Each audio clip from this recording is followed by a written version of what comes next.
2 Raja-Raja pasal 20 ayat 1-11. Hizkia sakit dan disembuhkan.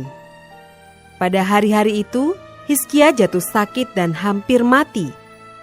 Lalu datanglah Nabi Yesaya bin Amos dan berkata kepadanya, "Beginilah firman Tuhan, sampaikanlah pesan terakhir kepada keluargamu, sebab engkau akan mati, tidak akan sembuh lagi." Lalu Hizkia memalingkan mukanya ke arah dinding, dan ia berdoa kepada Tuhan, "Ah Tuhan, ingatlah kiranya bahwa aku telah hidup di hadapan-Mu dengan setia dan dengan tulus hati, dan bahwa aku telah melakukan apa yang baik di mata-Mu." Kemudian menangislah Hizkia dengan sangat. Tetapi Yesaya belum lagi keluar dari pelataran tengah, tiba-tiba datanglah firman Tuhan kepadanya, "Baliklah dan katakanlah kepada Hizkia raja umatku, beginilah firman Tuhan Allah Daud, bapa leluhurmu. Telah kudengar doamu dan telah kulihat air matamu. Sesungguhnya aku akan menyembuhkan engkau. Pada hari yang ketiga engkau akan pergi ke rumah Tuhan. Aku akan memperpanjang hidupmu 15 tahun lagi, dan aku akan melepaskan engkau dan kota ini dari tangan Raja Asyur. Aku akan memagari kota ini oleh karena aku dan oleh karena Daud hambaku." Kemudian berkatalah Yesaya, "Ambillah sebuah kue ara." Lalu orang mengambilnya dan ditaruh pada barah itu, maka sembuhlah ia. Sebelum itu, Hizkia telah berkata kepada Yesaya, "Apakah yang akan menjadi tanda bahwa Tuhan akan menyembuhkan aku dan bahwa aku akan pergi ke rumah Tuhan pada hari yang ketiga?" Yesaya menjawab, "Inilah yang akan menjadi tanda bagimu dari Tuhan, bahwa Tuhan akan melakukan apa yang telah dijanjikannya.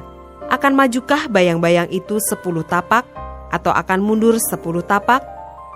Hizkia berkata, "Itu perkara ringan bagi bayang-bayang itu untuk memanjang 10 tapak. Sebaliknya, biarlah bayang-bayang itu mundur ke belakang 10 tapak."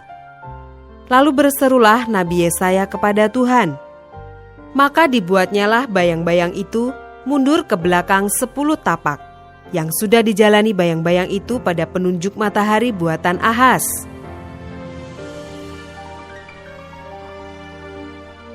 Ayat 12-21. Hizkia dan para utusan dari Babel.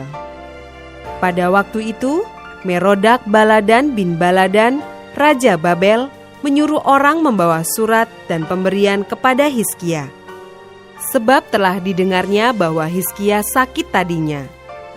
Hizkia bersukacita atas kedatangan mereka, lalu diperlihatkannyalah kepada mereka segenap gedung harta bendanya, emas dan perak, rempah-rempah dan minyak yang berharga, gedung persenjataannya, dan segala yang terdapat dalam perbendaharaannya.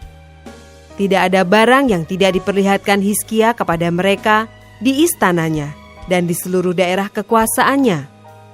Kemudian datanglah Nabi Yesaya kepada Raja Hizkia dan bertanya kepadanya, "Apakah yang telah dikatakan orang-orang ini?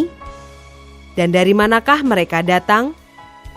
Jawab Hizkia, "Mereka datang dari negeri yang jauh, dari Babel." Lalu tanyanya lagi, "Apakah yang telah dilihat mereka di istanamu?" Jawab Hizkia, "Semua yang ada di istanaku telah mereka lihat.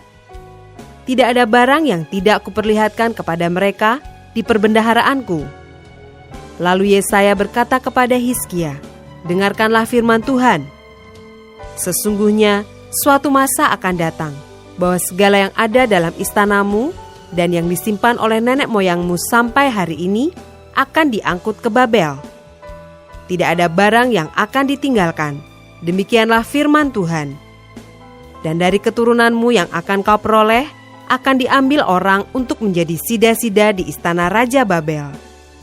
Hizkia menjawab kepada Yesaya, "Sungguh baik firman Tuhan yang kau ucapkan itu. Tetapi pikirnya, asal ada damai dan keamanan seumur hidupku." Selebihnya dari riwayat Hizkia, segala kepahlawanannya dan bagaimana ia membuat kolam dan saluran air dan mengalirkan air ke dalam kota, bukankah semuanya itu tertulis dalam kitab sejarah Raja-Raja Yehuda? Kemudian Hizkia mendapat perhentian bersama-sama dengan nenek moyangnya. Maka Manasye, anaknya, menjadi raja menggantikan dia.